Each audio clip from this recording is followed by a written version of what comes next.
Captain संकेतला मिळाली नॉमिनेशनची power. कोण होणार नॉमिनेटेड तर कोण होणार सेफ? तर कलर्स मराठीवर बिग बॉसचं नवीन पर्व सुरू आहे आणि पहिल्या दिवसापासून घरामध्ये नवनवीन ट्विस्ट आपण बघितले आणि असाच काहीसा ट्विस्ट आपण आजच्या एपिसोडमध्ये बघणार आहोत. कलर्स मराठीने आजच्या एपिसोडचा नवीन प्रोमो शेअर केलाय. तर आजच्या एपिसोडमध्ये कॅप्टन संकेतला एक पॉवर मिळणार आहे. तो कालच्या एपिसोडमध्ये कॅप्टन झाला आणि आज त्याला पॉवर सुद्धा मिळणार आहे. ती पॉवर म्हणजे घरातील एका सदस्याला नॉमिनेट करण्याची.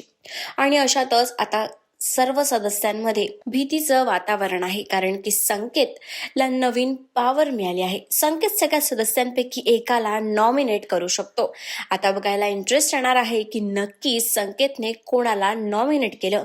आणि या प्रोमोवरून असं कळून येते की संकेतनं दीपालीला नॉमिनेट केलं आहे आणि रिझन सांगितलं आहे की ती मला वीक वाटते आणि त्याच्या बोलण्यावरून तर ती दीपालीच आहे जिला त्याने नॉमिनेट केलं आहे. तर तुम्हा सगळ्यांना यावर काय वाटतं मला कमेंट्स करून नक्की सांगा आणि अशाच सगळ्या लेटेस्ट अपडेटसाठी टेली रिपोर्टर मराठीला सबस्क्राईब करायला विसरू नका.